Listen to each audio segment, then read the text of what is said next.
them in silence. Anticipation to see what. Oh, goodness! That ball have a family! Welcome to the High Sox podcast, Reds podcast, High Sox, low IQ, but even higher Sox. Today, we have a very special episode. Not only are we talking about Reds baseball, not only are we talking about maybe some Guardians baseball, but we're also going to throw in some MLB talk in there, and we're just going to have a good time. We're three bros out here on a Monday night, just living it up. Of course, I'm your host of the day, but not really. We got Benny. We got Benny over there, and we got fan favorite, Drew Donkin. Go. Nope. What's up, brother? Last minute addition to tonight because Mitch couldn't make it for God knows what reason. Unknown reasons. We don't know what he's up to. I just want to say, John, though, happy birthday. You had a great. Did you have a good weekend? A good birthday weekend? Oh yeah. Went out. I saw you on Saturday night. We did. Hitting up Smoke Justice. Across the river. Saw some hockey.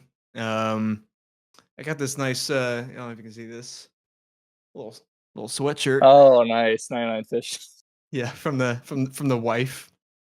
And, hell yeah. Just saw some family yesterday, so pretty chill, pretty calm, but good weekend. We should shout out yeah, man. We should shout out a dear friend of ours who also has the same birthday as you. I don't know if you know that, Drew, but Eric. No, I had no clue. I know he's going to be listening to this. I just want to shout out happy birthday, Eric. You guys both have June 15th birthdays. I just learned this week. Yeah. Yeah. So future guests of the podcast, Eric will be joining us at a later date. We're gonna figure that out. We're reaching back to his people. His people are reaching back to us. So right now we're just trying to find a time that works for everybody. Sure. Yeah. How about some baseball talk? I want to start just with a couple Reds things, and then we'll move on to the grander scope of what's going on in MLB as Ohtani just finishes his first inning of pitching and only inning of pitching for the night. It's been over a year, right, since he last pitched? Well, no, that was with the Angels he pitched. So it's been never pitched for the Dodgers. He's never pitched for the Dodgers, really? It's been except for this one inning. Wow. Oh, jeez, that's crazy. Pretty uneventful, right? Nothing crazy. Underwhelming performance. Gave up a run. I don't know how efficient he was, but a lot of hype for that first outing. I don't know. If you want to talk efficiency, 1 inning pitch, 30 pitches. Is that really what it was? Yeah. Getting his sea legs. Machado got to him with a sacrifice fly. Oh. He's making errors in the field, but he's hitting home runs off of Ohtani. Yeah. That's right, Machado. We'll talk about it, man. We'll talk about it. Sorry, I got ahead of myself. That's fine. Hey, this is fast and loose. Hey, it's like our parent isn't home, Mitch, who's guiding us along, you know? We can do whatever we want. We can say whatever we want. No rules. No rules. I can call them the Cleveland Indians if I wanted to. That's right. You're not going to offend me. I know. Indians, you can call them the Guardians. You can call us the Cleveland Lumberjacks. I don't care what the heck it is. Do you still have like the Chief Wahoo hat? Do you have any of those that you wear? Still here? Yeah. Why get rid of it? I can't get rid of stuff. Well, I know that, but do you still wear it? I really never. I wear my hat. I don't wear my hat, so I stopped wearing New Era hats, like the on-field hats, and I went with the snapback, kind of like what you're wearing now, just from a comfortable standpoint. And the New Era hats are like $45 now. I want to pay like $30 for a hat. But I still have my 2016 World Series hat. I'll rock the Chief. He doesn't It doesn't offend me. I grew up in Cleveland, and we changed our name. So what? It is what it is. But for us to just throw all that back stuff away, if you even listen to our radio broadcast, Tom Hamilton will talk about the Cleveland Indians when Jim Thome was there. So, I mean, it's not like we were the Guardians 15 years ago. It is what it is.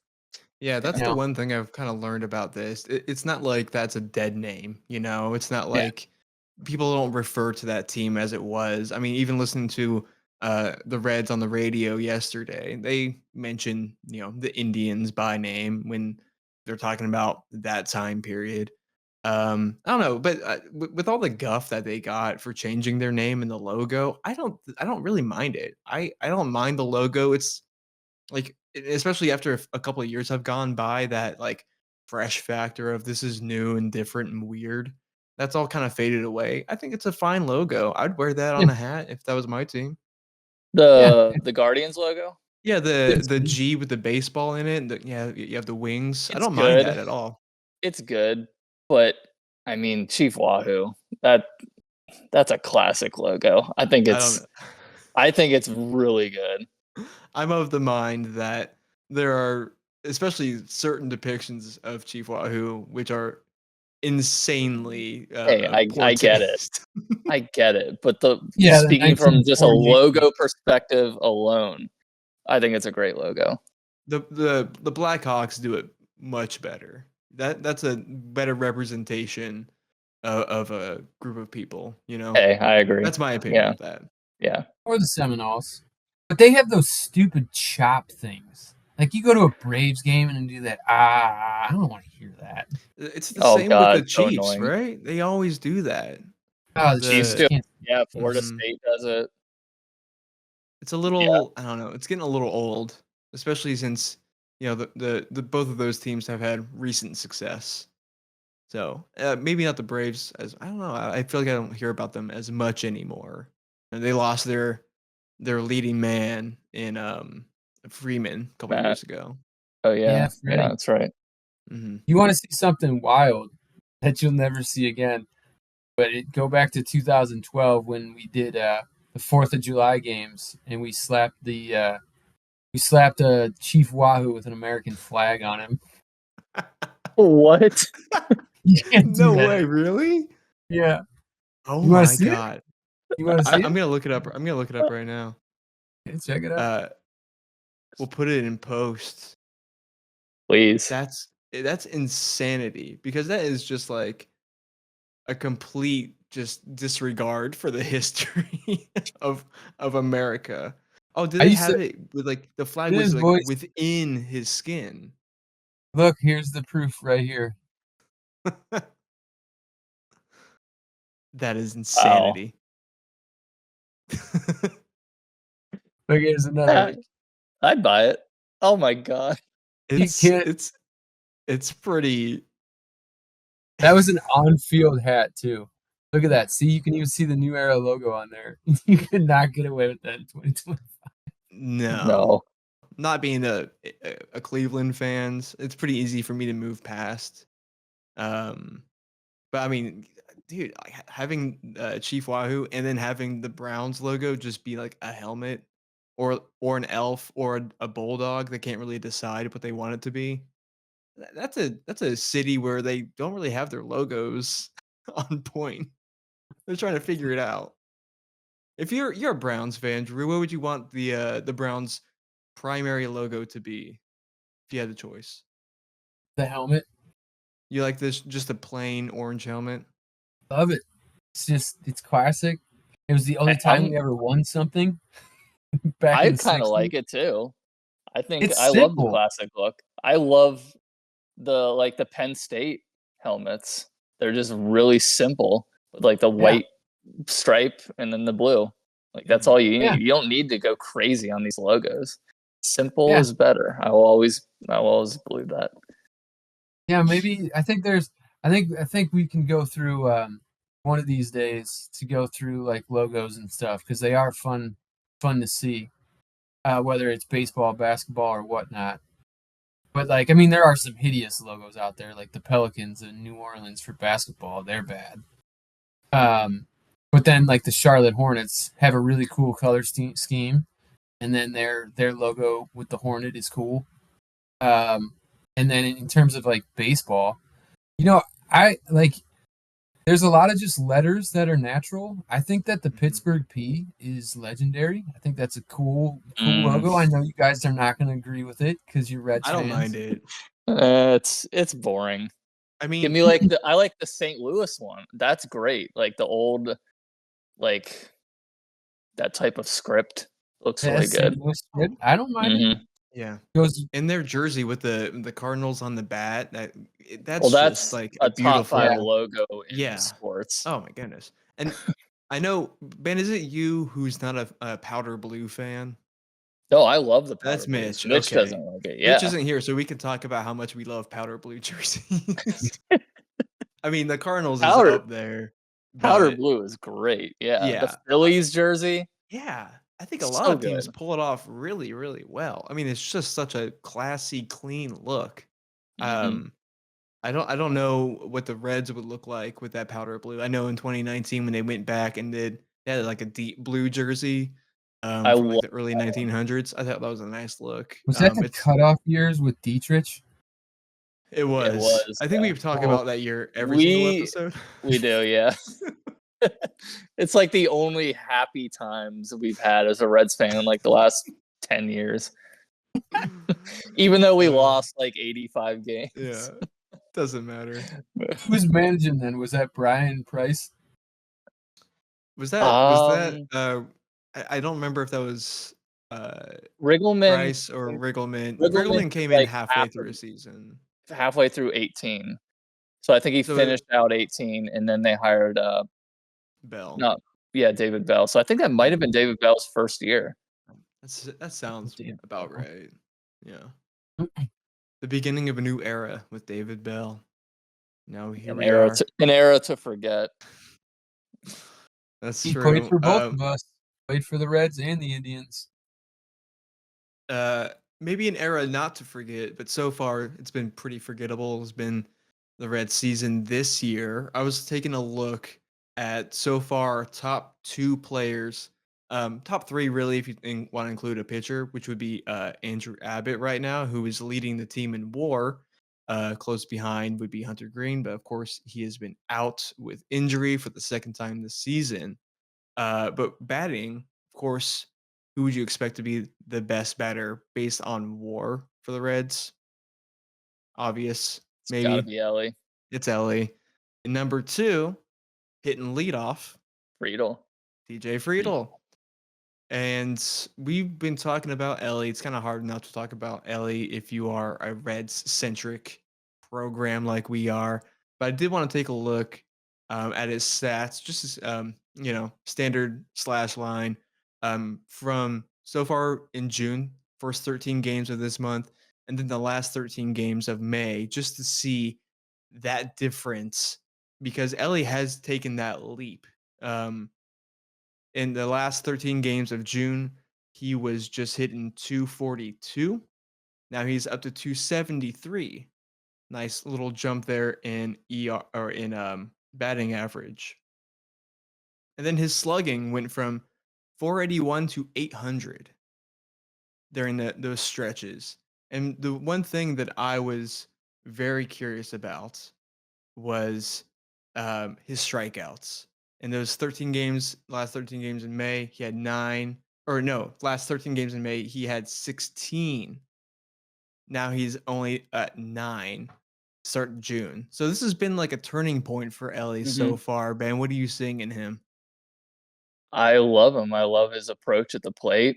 I mean, he's got 4 games in a row with a home run. I think I saw today that he's on pace for 32 home runs and 116 RBI. I mean, that's a really solid, really good season for a 23-year-old. It's going to suck when he eventually leaves. Let's not talk about that right now. We have I know, but it's hard to look past that. It is. But I'm so excited to watch him play every time. Yeah. My only two complaints of his are the aforementioned strikeouts, which he is leading the team right now with 81. Second most on the team is a player who's not performing well at all in Matt McLain, and he's at 74. Matt McLain So, angers me. Yeah, talk about it, Drew. Why does he anger you? Dude, because he just had so much potential. He was hitting at the top of the lineup. He was injured all of last year, and then he's hitting like 187 right now. He's just bad. Now he's had some couple games. Maybe he's starting to heat up because it's June. But man, what a rough start he had. He was projected to be like the number 2 hitter that is supposed to set the table, and they've demoted him to batting 9th. And honestly, there's nothing wrong with batting 9th. There's been a lot of good number 9 hitters because it's basically the second leadoff hitter because you can get on base and then have the top of the order get you on and move you over. It just hasn't happened with McLain. Yeah. What I can say is that he's at least a decent fielder. When out there in second, he's a short guy, but I've seen him make some really nice plays. He's good with the glove. He's got a good accurate arm to first, which is the opposite of Elly that we've seen. He's tied with errors in the National League, at least with 11, tied with Machado. You just see him send that ball straight over the first baseman's head a little too often. And I don't know. I've said it before. I'll say it again. It will not surprise me if we see him in the outfield, or maybe spend a little bit more time as a designated hitter if we had more guys in the lineup, which we just don't right now. I didn't know he was a guy. He's listed at 5'9", so he's really 5'7", 5'6". Oh, McLain. Yeah. I was like, I thought you were talking about Elly for a second. I'm like, Elly is not. No, you know Elly's like what's 6'6". What's wild is Elly is 6'6", and if you translate his height to basketball, he's a point guard. It's wild. The difference. What does that mean? What does that mean? Well, it means that the smallest guy on the floor normally on a basketball court is 6'6", but Elly's the tallest guy on the field at 6'5" most of the time. There are some big point guards are usually shorter. Yeah. Okay. And then I don't know, you like to relate to hockey, so I know there's a couple 7-foot monsters in skates. I don't know who those guys are, but Matt Rempe. Familiar with them. Oh, Rempe's 7 foot? He's not. I think he's like 6'8", 6'8", like 250.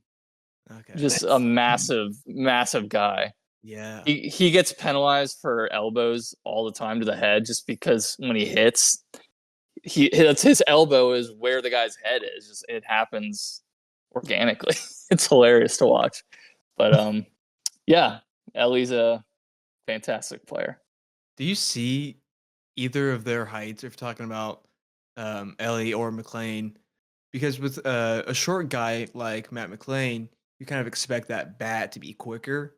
That's why, like, I'm not looking at him as a power bat. I'm just looking at him as an on-base machine, which just hasn't happened. Well, that's kind of a problem with him. I was looking at his Baseball Savant page the other day. He has one of the slowest bat speeds in the league. I wonder what that would look like in 2018. Or in 2022. I'd like to compare that. Yeah. Yeah, because if that's just a him problem, or if he's trying to trade that accuracy for power, which we just don't really need him for at all. No, I don't. He's not a power guy. He's literally just like an on base guy who has above average speed. Mm-hmm. Like he scoots. Could be like an ideal number 2 guy in the lineup behind Friedel. With him, Friedel, McLain playing well, and then Elly, like that'd be a really great top of the lineup. But man, yeah, he's struggled this year. I don't know like how long you keep him up here, and like, do they ever drop him down to AAA? Like, I don't know if he's got options and so forth. He's his value is true. low right now. I'm sure a team would be willing to take a chance on him if they're willing to take a chance on a guy like Alexis Diaz, who's just been atrocious. But we see that with Candelario, where just he's staying put. I forgot Candelario was even on the team. Me too. Until I was looking up our team on Baseball Reference today. I kind of want it to stay that way. I really don't want him back. He's been a major disappointment. I think it's pretty easy. I mean, we're filling his shoes with a guy named Connor Joe, who's just a journeyman who's been on like 5 teams in the last 3 years, and who's at least making contact with the ball. At least he's not striking out every at bat. He lifts that bat off of his shoulder and he's making an effort.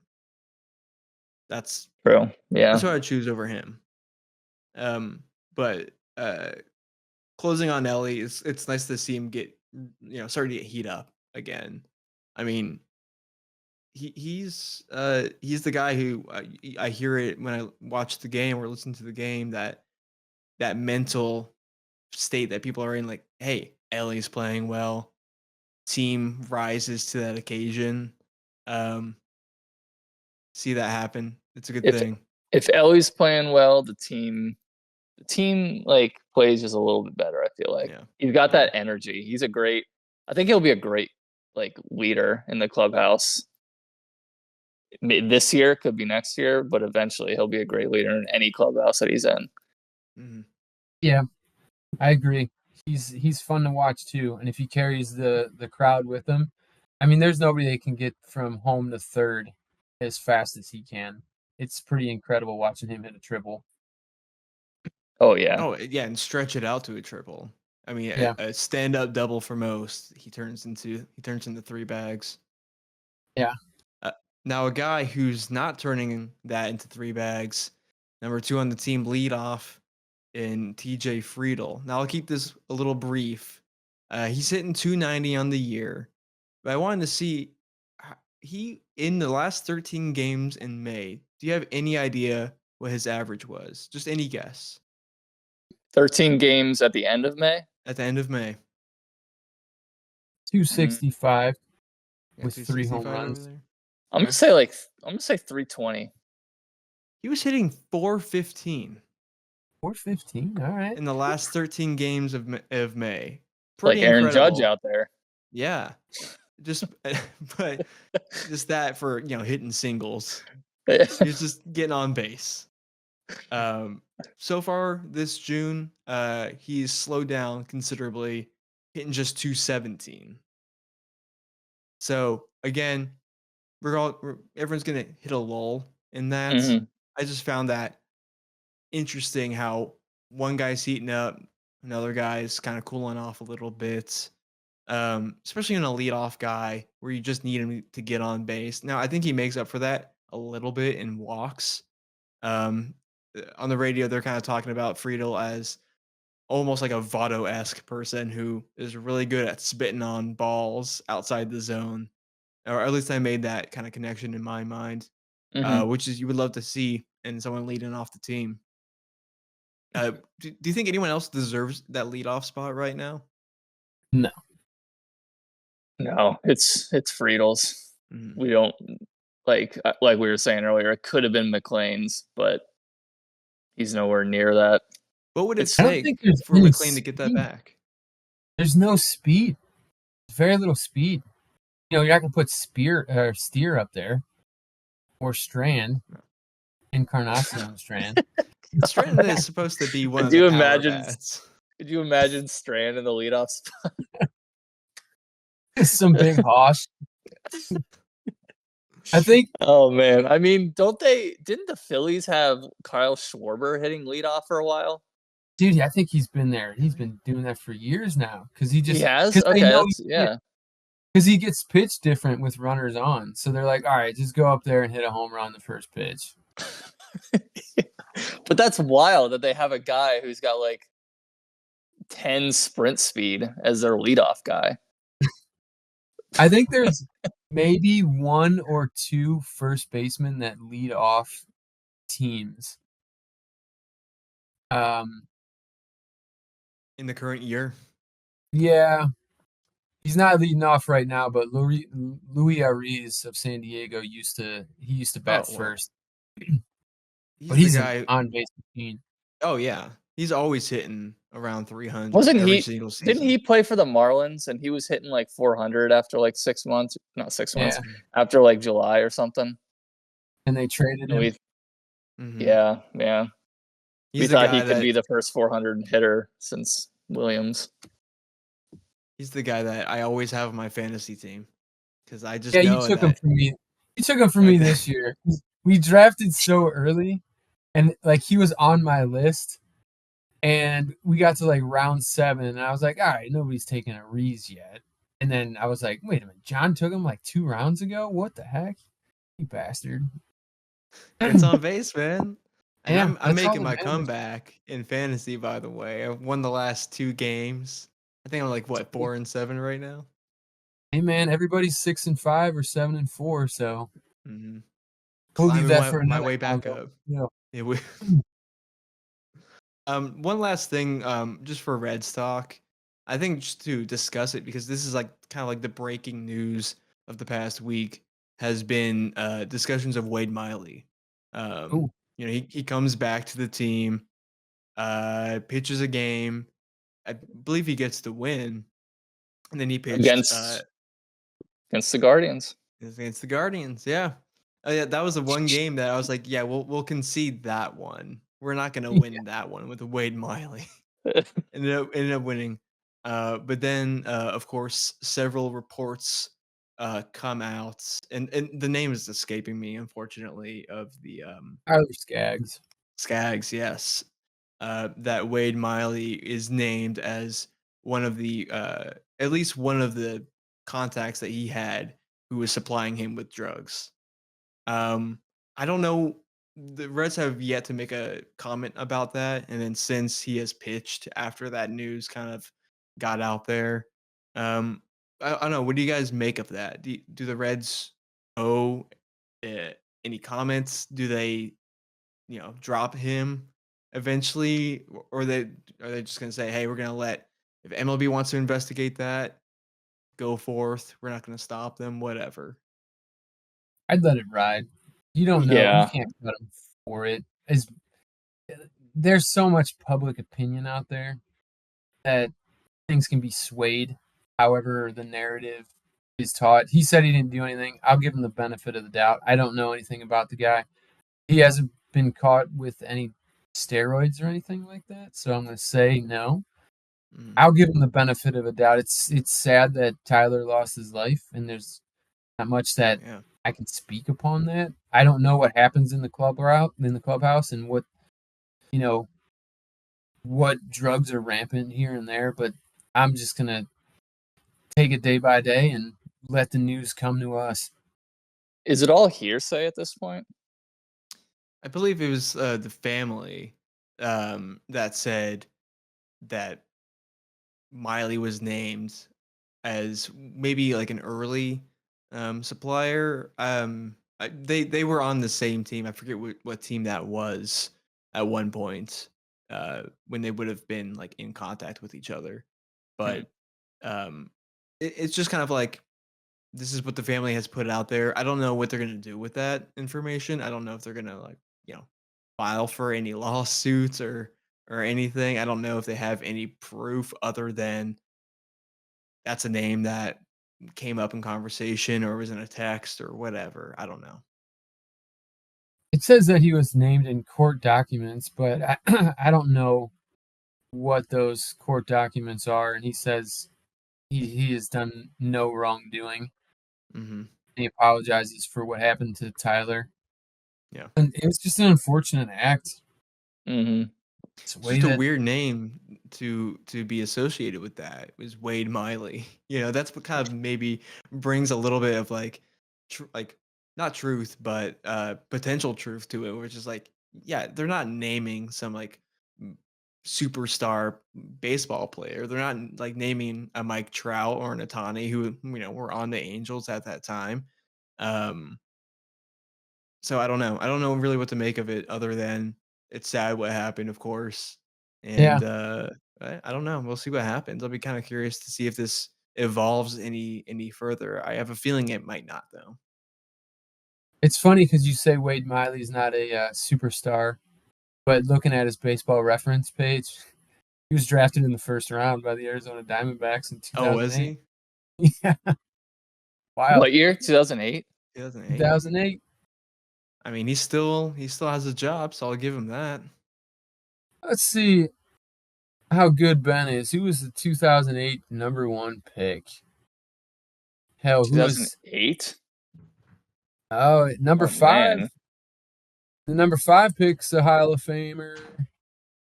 Number 3 pick is a World Series champion. I'm gonna guess. Played for the Reds. Oh my god, 2008. What was his name? Was it he played Gary Cole for the Braves, right? Who you speak of? I'm thinking it's 2000. Yeah, number 1. He played for the Braves. He played for the Rays. Oh. Rays, Baltimore. Evan Longoria? No, it's Tim Beckham. You're not gonna know that. Oh. Damn. That was my next guess. That was the first time you've heard that name in your life. Yep. Absolutely. But like David Beckham's brother, right? Yeah, brother from another mother because he's African American. But numbers. The 3rd pick was Eric Hosmer. He's a champ. Yeah, 15 Royals. And then number 5, possibly the greatest catcher of our generation. Molina? No, Molina was way before that. Posey? Yep. Yeah. Got he retired. To win 3 World Series and then jumped out. For real. The whole slide rule got changed because of him. Yeah. Let's see, the Indians in that draft. That with the player. Just get out, like, people gave Andrew Luck a lot of shit for bowing out when he did. But it's like, man, when it's time, it's time. He got paid. He won his World Series. Take it. Oh yeah. Yeah, he's earned all the medals and all the glory, all of his praise, for sure. Chris Bryant decided to do the same thing, but he just hasn't quite left He's yet. Still collecting the paycheck. Yeah. Just for reference, in the 2008 draft, the Reds took Yonder Alonso, their number 7 pick. And not bad. He had a decent career. The Indians took good old Lonnie Chisenhall. What pick? Chisenhall was actually kind of funny because he had a game against the Rangers where he had I think it was either 8 or 10 RBIs. It was wild. No really other great, crazy dudes out of 2008. Justin Smoke, Brett Lowry. That was Votto's first full season. 2008, and then he won MVP a year later. 2010. Oh shit! Gary Cole was in this draft. He was drafted number 28 by the Yankees, but he did not sign. And look at where he's at now. Wild. All right, John, what's next on the list? Well, that's it for Reds talk. Before we move on, I know we want to talk about the All-Star voting, but before that, Drew, if you have any Guardians news for us, if you have anything, just a glimpse into how your team is doing, because the Reds have you guys were like a fire starter for us almost. Whoa. We played you guys for a second series, took 2 of 3, claimed the Ohio Cup for the first time in over a decade. The famed Ohio Cup. Everyone's always going after that. That was our World Series for the year, of course. So how's it going with you guys? I'm going to say right now, as I see both sides of the coin, it needs to be named the Tito Cup going forward because he just won't let it go. He's I like that. He's 11-1 right now in the last 12 years. Well, 13 years because he took a year off. But we're on a steady decline. Class A blew the game on Saturday. We got swept by the Mariners. And then we've just lost 2 of 3 to the Yankees and Dodgers and whomever we played before that. So we're in a funk right now. Mm-hmm. But it is what it is. July hopefully will be a little bit easier. I'm not going to count them out. My goal is just to make the wild card. We're not catching the Tigers right now. Tigers are the best team in baseball. Which you think? I mean, yeah, I think they're better than what? Against our Reds, they don't seem that impressive. I'll tell you that much. Hey, I actually wanted to, you guys, because we were talking about them earlier, but if you look at, you guys didn't get to see, you guys got 2 openers from the Tigers, and then you got Jack Flaherty, which we didn't get to see what, Skubal? Yeah, you didn't get to see Skubal, and Jack Flaherty is a former intra-division Cardinal, so you guys have the scoop on him. If that is even relevant for a guy I find it interesting that they used 2 openers 2 days in a row. Yeah. That was kind of strange. That's a strategy that I feel like it has something there that when it's used, I don't know, just to get through, like, you can get 3 outs straight away with an opener, and then you have an arm that can go an extra inning, like more into the 7th possibly, then you have an easier time with a setup and a closer. That makes sense to me, especially as pitchers are pitching less, 5, maybe 6 innings on average. If you can get it closer where your starters ending the day around the 7th inning, that makes sense. So a starter or an opener, I don't know, is an intriguing idea to me. I wish it was used more often, rather than more of like a bullpen game kind of situation. Well, become a Rays fan. You'll see it 3-4 times a week. For real.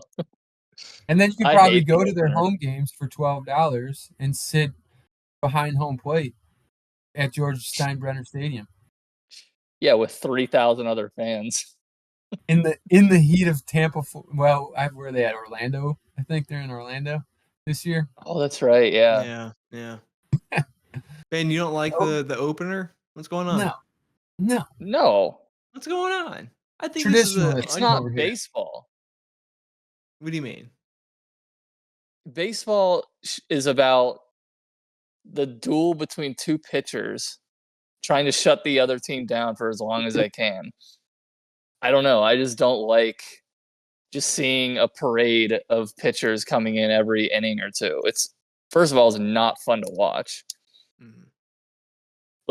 Yeah, I'll agree with that. I'm not saying that my ideal strategy would be to have a pitcher come in every 2 to 3 innings or anything like that. Just that first inning, get a guy out there. Then have a guy go 7 innings. Yeah, ideally. Yeah, right. Yeah, that in an ideal world that works, but that's not going to happen, or very rarely will happen. Mm-hmm. Why not just start with the starter to go 7 innings? It's same thing. That's what I kind of came to when I was thinking about it. Same thing. Maybe it's not really changing that much, but yeah, it's just so odd. Mm-hmm. Just if you go to the Phillies organization, you're like, oh yeah, hey, we're gonna throw one of our relief pitchers. We'll throw Joe Ross out there for 2 innings to start the game, and then we're gonna throw in Mick Abel to throw in 5 innings, and it's just like, dude, come on. Just start Mick Abel. Just give it to him. Is it like a leverage situation where you start the game lower leverage? It's, starts at 0-0. When you get a reliever out there and maybe there's a bit more pressure, either they're trying to secure a lead or, maintain their deficits. It's a different mindset for the player. I mean, we've seen that happen with closers all the time, where if we're not putting them in a safe situation, they underperform. Right? Oh yeah. So I wonder if that is the one thing that you can make an argument for the opener. I think on the point, they also just want to get those top 3 batters out and taking a bat away from them. So you're typically going to have 4 at bats at the top of the lineup. But if you can knock one out because you're going to throw a decent starter, and then the second time around you're facing somebody new, that's the strategy for it.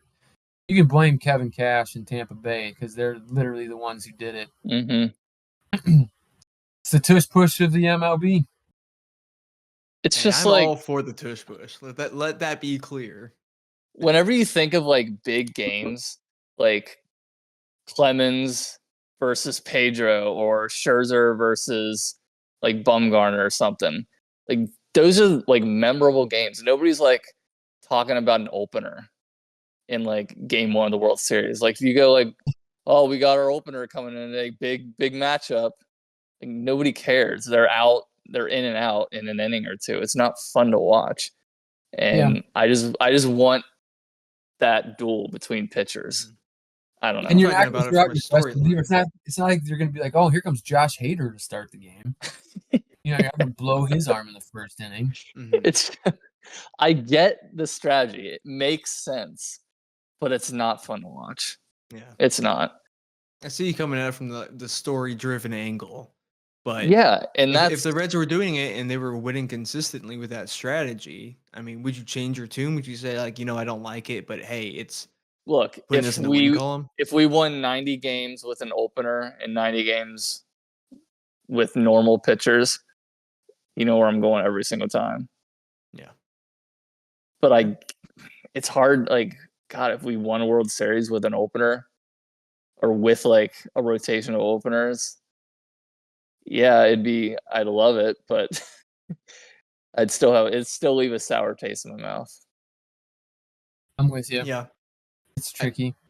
I don't know if it's going to be using an opener or what, or something else, but I feel like there has to be some strategy that comes in as pitchers are pitching faster and faster and they're lasting, less innings as the years go on, There's something that has to break at some point. I hope it fades away, but I doubt it will. Do you guys think in the future pitchers will try to stop throwing harder and focus more on like control? I don't know if that's a thing right now. I feel like every pitcher is trying to throw like 100 miles an hour. Mm-hmm. And obviously they're not pitching as deep into games as they used to. I don't know if pitchers will like back down on their speed, throw 95 to 97, but also focus more on control. I think by 2030, we're going to put a machine on the mound. So literally just have robots pitching to robots. And then the robot calling the balls and strikes. It's just gonna be in like the show. You're just gonna like simulate a whole season, and that's gonna be the MLB. Yeah, you're gonna have some guy in the booth just pressing the left D-pad button. Be like, all right, here comes the slurve, and then it's some analytical performance is gonna tell you if what hit percentage the ball was at, and it was a 30% chance to get a hit. And then you get robbed on a nasty play. That's what I see in 5 years. By Robo Elly. Yeah. They won't be able to afford to give him $600 million. They'll pay him in crypto at that point. Every contract is going to be Bitcoin, Dogecoin, Trump coin. I think that's the future of currency, really, is Trump coin. I think every president should have their own currency. Yeah. Obama coin. We're going to go back to every past president, too? Dude, I want a Bush coin so bad. My fellow You guys talk about the future of currency, but I'm still waiting on the future of ice cream because Dippin' Dots is still calling that. And I'm going to call their bluff on that because all it is just like weird little balls and you can't really scoop it like ice cream. So what's the appeal? is that it's fun and it costs $16. Is that what Dippin' Dots is? It's just balls of ice cream? I think it's freeze dried. I don't like that. That sounds gross. Throw it on your tongue, and it's like Dumb and Dumber when he sticks his tongue to the pole. It literally sticks on your tongue. It's I don't like that. I want normal ice cream. That's not the consistency that you're looking for. I'm an ice cream connoisseur, and I vote no to Dippin' Dots. You haven't had it yet. I think on a future episode, you should try it live on camera. The only ice cream I'm going to try live is the ice cream that's in Mitch's freezer right now. That's right. If you don't know, you probably have no idea what we're talking about, Drew, but I visited Mitch like a year ago, bought some ice cream the night before I left, tried to eat it all, didn't finish it. It's still sitting in his freezer to this day. It's super freezer burn.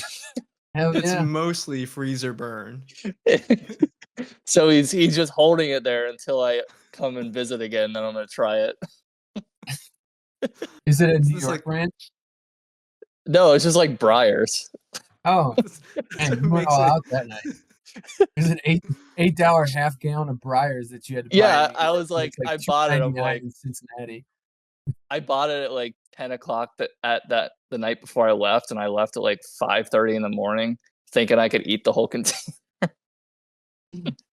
Didn't work out. Have you been to Aglamicio's? Aglamicio's, yes. This is Aglamicio's. Yeah, I have not done that yet. I've been. That is my favorite. I would choose Aglamicio's over Grater's any day of the week. Yeah, I think we were out at pizza or sometime with Eric, and I was like, "Oh, we should get Aglamicio's because it's right down the road. You need to try it. It is excellent. Very good. It's on my list. You know how it takes me a long time though to tackle the things that you give me to check out. But it's there. I love a good ice cream, but it's just like, I walk any direction, I'm gonna find a Grater's. More often than I'm gonna find an Aglamicio's. Aglamicio's is cheaper than Grater's. It's literally like half the price. Dude, their heated marshmallow dip is delicious. Or just like mint chocolate chip. Just be a normal person. Because mint chocolate chip is normal. It's a very normal flavor. That's like one of the most popular flavors out there. I disagree. I would not be getting mint chocolate chip. Here I am wearing a mint myself. But no, I wouldn't. Every day I go to Kroger's to get my ice cream. Not every day, like twice a week to go to Kroger's to get my ice cream. Mint chocolate chip is always sold out. It's the only one of homemade. See, I can't even you keep buying it. I can't even trust you because you're saying you're going to Kroger's. Kroger's isn't a store. It's Kroger. Oh, see, I can't trust you on your... All right, this is the last time you're on the podcast.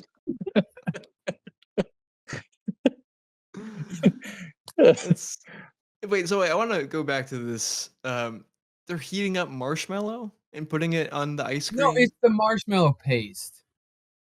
Okay. It's like you get chocolate sundae. They put the chocolate paste on there. It's marshmallow paste. What it is. Gotcha. So I want to find out where is mint chocolate chip, because vanilla, chocolate, and strawberry are the most popular. On the tier list of ice cream? America's favorite top 10 ice creams according to International Dairy Foods Association. No, this is the content. Wait, hold on. We got it. Cookies and cream. And mint chocolate chip comes number 4. All right. Okay. I'll give it to you. What was it? What was the list? Chocolate, vanilla, cookies and cream, then mint? Yep. I'll give it to you. Okay.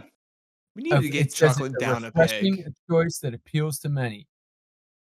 Yeah, chocolate doesn't deserve to be that high. Neither does vanilla, if I'm being honest. I'm going to put vanilla bean up high. Vanilla bean is a distinct difference between vanilla. And now that deserves to be at least top 5. I agree. Soft serve or scooped? Well, scoop. My heart belongs to soft serve. That was the first job I ever had, was making soft serve ice cream, serving it up to the local communities. Whippy dip? Yeah, that's right. That's right. Where's that at? Where's the whippy dip at? It's like right down the road from Petrelli's. Well, there's a whippy dip in every neighborhood. There's Yeah. the cone that you have, or there's a whip-de-doo.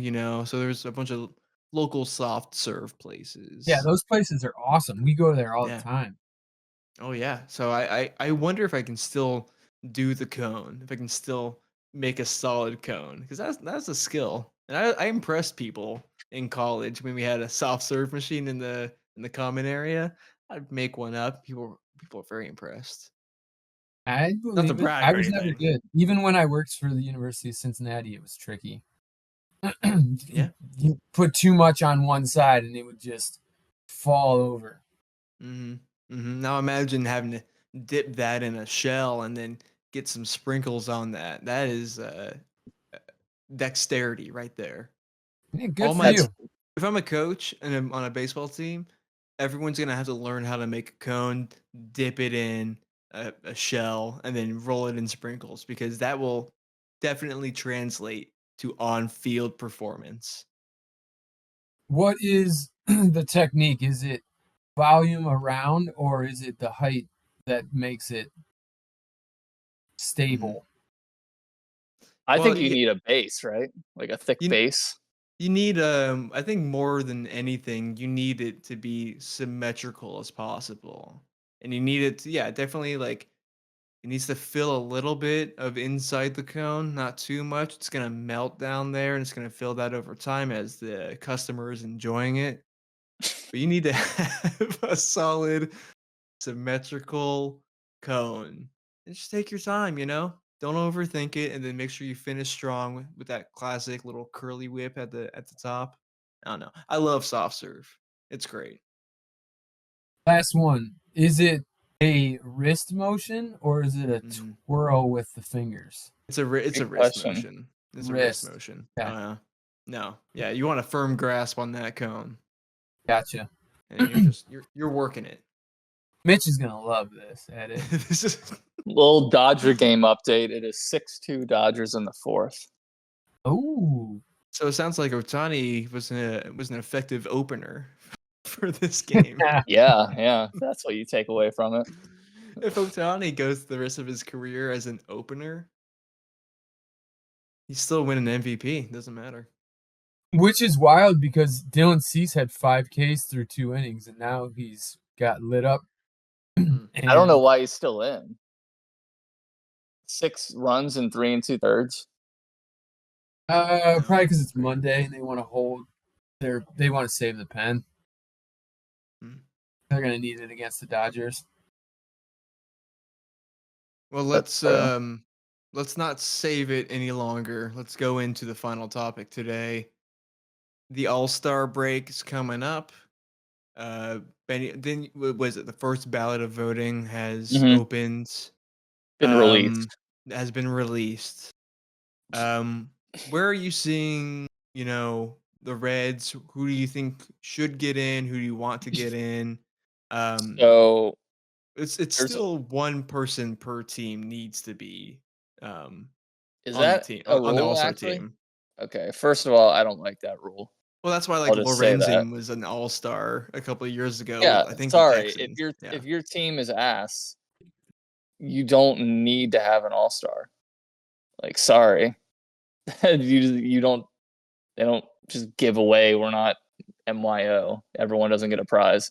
But that's besides the point. The 2 players I think that will make it, Elly, obvious pick, and then I think Hunter Green. Honestly, those are the only 2 players I think are deserving. Frito's had a good year, but he's not an elite outfielder compared to the rest of the National League. Yeah. So we'll see with Hunter Green. With injuries, it's tough for him to make a case for himself. So Andrew Abbott might. I just forgot. Yeah, I can't believe I forgot Abbott. He might honestly be more deserving than Hunter Green. But yeah, that's good. We could possibly have 3. I feel that third be if Hunter Green, Abbott, Green, and Elly. I don't know. I don't think Abbott gets talked about nearly as much as Hunter Green or Elly does. No. Like if you said Andrew Abbott to like Angels fan, they'd have no idea who you're talking about. No. Are there Angels fans? There's few. No, they're all Dodgers fans now. Yeah. It's the LeBron effect or the Tom Brady effect. Or the Ohtani effect. Yep. I don't know. I wonder about Hunter Green just because I haven't really seen consistent action from him in a while. And even if he comes back, is he going to be what he was in the first month or two of playing? Yes. He had some elite games, and he came back after that first injury stint. And I know he had a bad first start. I'll give it to him. But I don't know. I just kind of worry about him at this point. Not like overly concerned or anything like that, but I maybe to the point where I don't think he's gonna quite make the All-Star team. No, yeah. Now that I'm looking at it, and with the game being literally less than a month away, yeah, I think the injury did him in for that, unfortunately. It's a shame, yeah, because we're talking about him, we're hyping him up as as an All-Star or as a Cy Young contender at the beginning of the year. So I'm pretty sure I tried to make a bet on that, but I couldn't. He's not winning the Cy Young. No.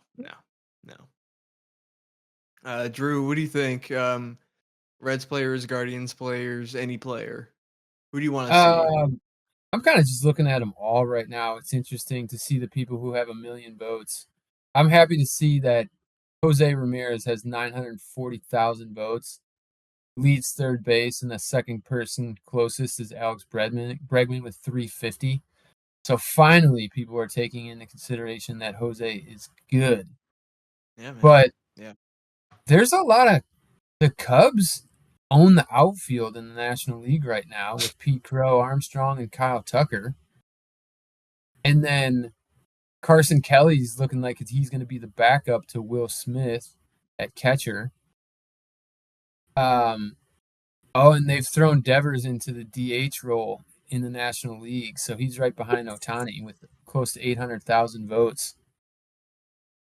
Now, we're still early. Fan vote doesn't mean everything, but it is going to get the normal guys in. But like, fan vote is kind of right.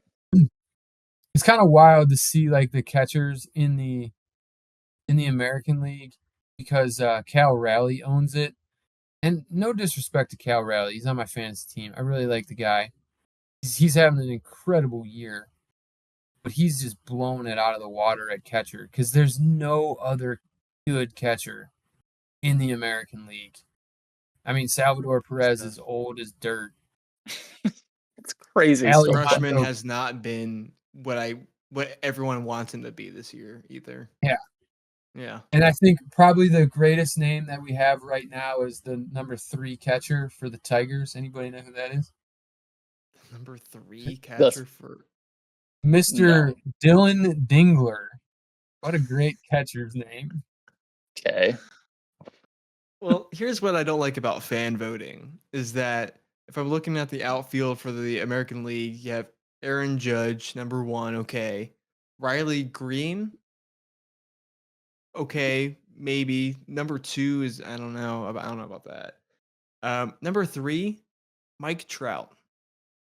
Now, that's terrible. Love the guy, but this is not the year.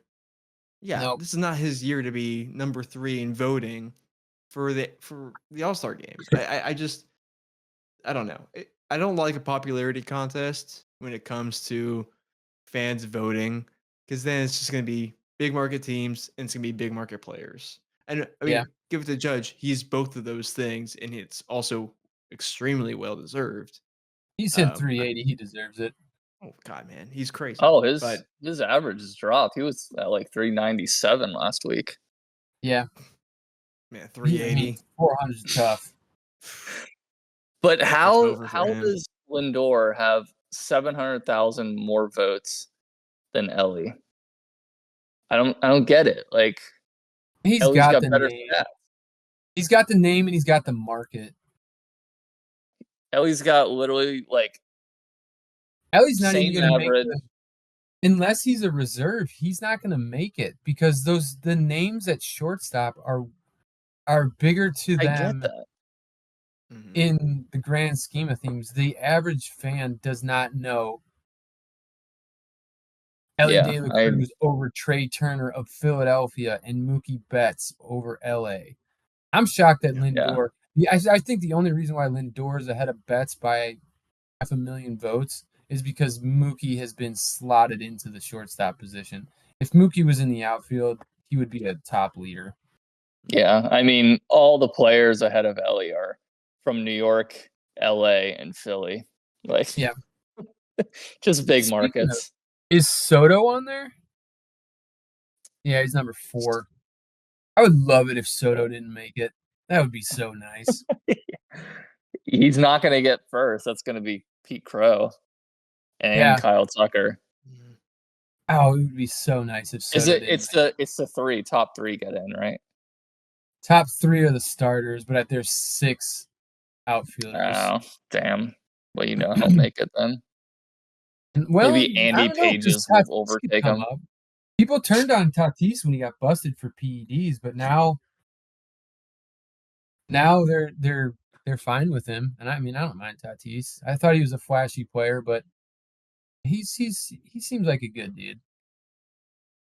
I just want anybody to dethrone the Dodgers. And if you have to cheat to win, go ahead. The Dodgers are already cheating. No, don't say that. You shunned the Astros forever. And now you're saying cheating's fine. But that's the Astros. Nobody likes the Astros. So if your favorite team does it, it's all good. We wouldn't cheat. We don't have the money and resources to cheat. We can only fill team AAA and hope they pan. Yeah, only the Astros and the Wolverines cheat. Yeah. Wait, I don't care about Buckeyes, Wolverines. You can talk about them all day. Go Bearcats, my friends. Yeah, it's true. No, I'm not here to support cheating, but I am going to say that I wish Soto does not make it. I think that would be hilarious. Mm-hmm. Their $700 million man can't even make it an all-star. He's going to get hot, though. Acuna's on there. Is he? I thought he found his swing by now, but I guess he hasn't. Yeah, didn't he say he found it? He said he found it. I mean, he's having a good year. He's got a 3 WAR already. Yeah, he's definitely very good. It's a down year, sure, but he's still producing. $700 million year? No, he's never been a $700 million guy. He's never had a WAR above 8. Mm-hmm. I know that's a really good year, but for $700 million, you should be producing at that level year in and year out. That's where it's no matter what he does, he could be seen as a disappointment for years to come. Even if he's always an above average player, well above replacement value, whatever. Even if he's having a hot year, whatever. I just don't see it, the value in that. It's crazy, At least Ohtani, the argument was that he's a dual threat, which he hasn't. The Mets are going to sell a shit ton of tickets and a shit ton of jerseys. They will make their money back so quickly. How old is Soto? Is he 20? 27, 26. He's 26. All right, so I would like to see how it pans out for him. I guess so. Pujols, when he was 26, he was a 4-time All-Star. But then when Pujols was a different player. He was, but in terms of offense, very good plate discipline, could hit the bombs, drove in runs. Different era, completely different era. You can't compare 2001 to 2025. But it'll be interesting if he kind of holds on, because is his contract 10 years or 12 years? That was 14 actually. So it's till he's 40. My goodness, that's an old contract. I don't know. I'm looking. 15 years, 765. He'll be playing until he's 41 on the Mets, unless something happens. I mean, look at the Red Sox. They signed Devers to a 10-year contract and traded him a year into and it. That's what I was telling you about De La Cruz. If you sign him now for $350, $400 million, and it doesn't work out, somebody's going to take him. I guarantee. He's not. It's not 2012 anymore. $300 million is cheap for a player like him. That is a bargain. They're net who his agent is. It's Scott Boras. Boras isn't taking anything less than $600 million for Elly right now. Wow. Elly is not part of the Reds' long-term plan. No. That hurts. They're banking on him having a bad year. They're banking on him slowing down a little bit, getting hurt, and then they'll sign him on the cheap. Like, all right, listen, we'll cut you a deal.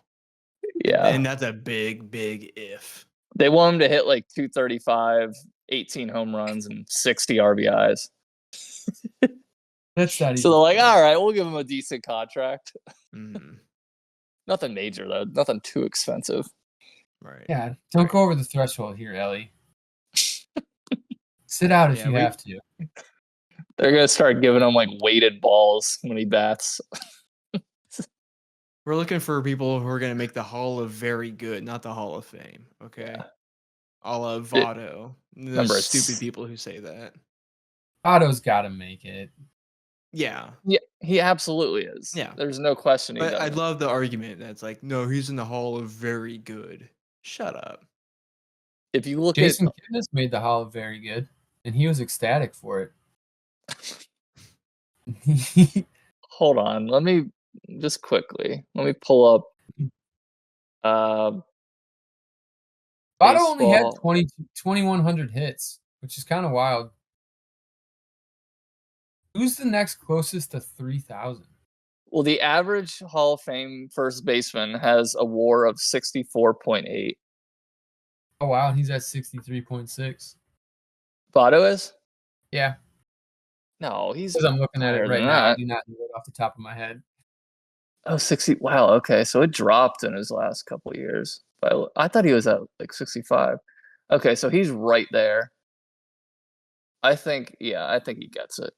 Man, if he just got that MVP in 2017, which he deserved. Wow. How many walks does he have? And what's the average walk for a Hall of Famer first baseman? I don't even know how to figure that out, but he's got 1,365. It's got to be above average. Oh, yeah. He had 143. Yeah. He led the league in walks 5 times.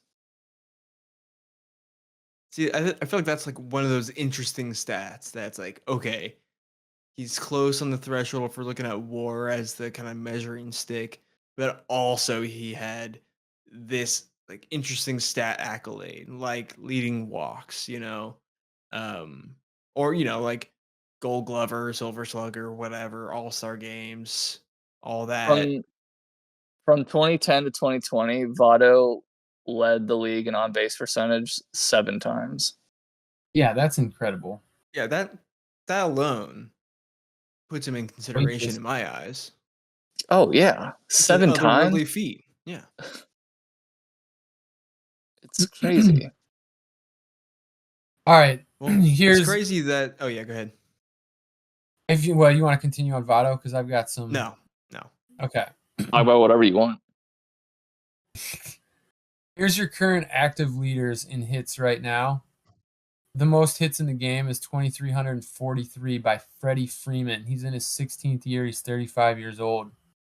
Next is Altuve with 2,305, 15th year at 35 years.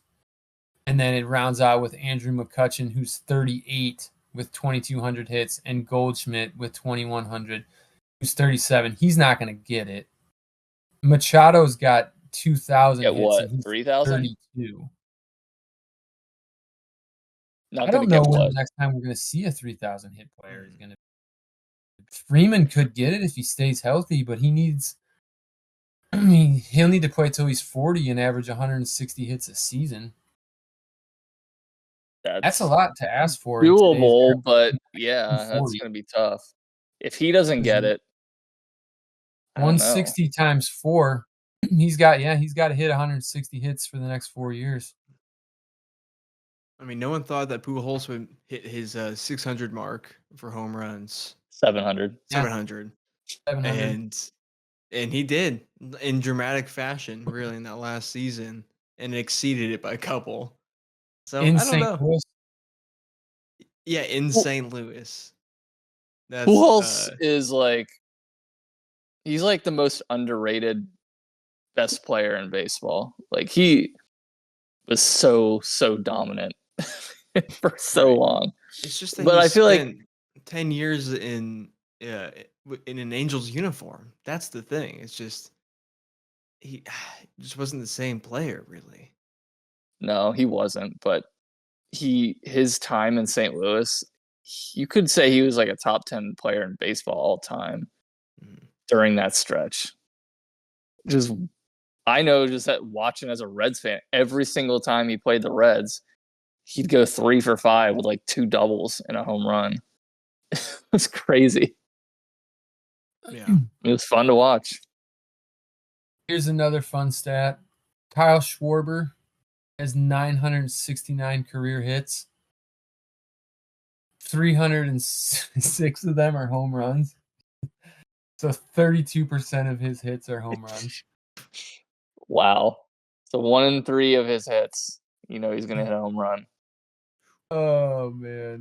Your boy Loris Ariz has 900 hits. He's 28. It could happen. He stays on. That's my boy. Point. I love a good small ball player. That's all I care about. Get on base. Like Juan Pierre. Pierre. That dude was lethal in the show for a few years. You bunt, get him on.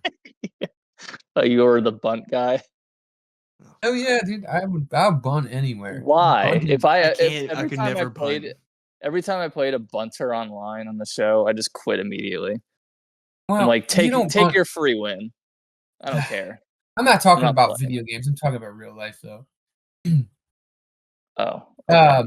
Actually, Vladdy's got 1,000 hits and he's 26. He's not going to be 3,000. I can do it. Well, listen. I think this is one step of the way to our 3,000th episode. I don't know which one this is, honestly. I've lost count at this point. We might be at 13, 14. Doesn't matter. We're going to make it there eventually. I think we're going to keep doing this until the Reds win a World Series. So that's going to be more than 3,000 episodes for sure. Like 10,000 episodes. But I think it's about time to wrap it up here. I think we really got through it all, though. We got through whatever's going on with the Reds. Not much. They've won. They've been winning. They're winning. Here's the thing, Drew. It's just one of those ebbs and flows. We're going to go on this good stretch. Then before you know it, we're going to play down to some really bad teams and then get closer to that 500 mark. That's what we've seen. I hope your Guardians start picking it up here soon. Make that wild card spot and then get out in the first round. But it's swept by the Yankees. It's swept by the Yankees, of course. I'm praying for an ACL tear for Judge, just for you. Okay? No, can't do that. No, I kid. Judge is he's good, man. That's reserved for Ohtani, right? Yeah. Now, Mitch, if you're listening, he's gonna get a comebacker when his second time pitching. I'll take the Garrett Cole injury. I don't want to see Judge out. That's no fun. Judge is, as much as I hate playing against him, he's good for the game. Yeah, I want for the next 10 years that whenever I'm watching a game, it's gonna cut to Judge because it's like, oh, Judge is that bad. Let's see if he hits another home run. I just want that to happen for the rest of my life. Well, then you need to send a message to Manfred and tell him to put in the golden bat rule. It all comes back to the golden bat. Stop. We're not doing that. This is not banana ball. All right. Well, so then you went to Banana Ball on Friday, didn't you, Ben? No, they were I in saw him town. there. I drove in the other direction. I heard you bought John tickets for Banana Ball, and you guys sat first base side. We did.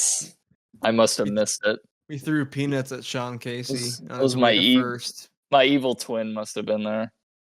I can't believe we didn't talk about Banana Ball because I was in Cincinnati this past week. You totally missed that conversation. I know Ben was dying to talk about it. Oh well, hey, maybe next time. In the week. This podcast is over. Mitch is gonna review the footage and be like, "Ice cream? Seriously, guys?" No, Mitch is an ice cream lover as much as we are. He would have brought it up himself if he was here. He actually wanted to have a podcast specifically about ice cream, and we talked him out of it. Do you remember what it was called, though? The deep freeze. I don't know. That's right. That's actually really good. I thought it was triple scoop. That's good. All right. From triple scoop here. We hope everyone out there goes out to Aglamisi's. Yes. Get yourself some marshmallow fluff or whatever bullshit that Drew's talking about, or get a respectable man's ice cream like a mint chocolate chip or a cookie dough. That's what I say. But for me, high socks. What do I always say?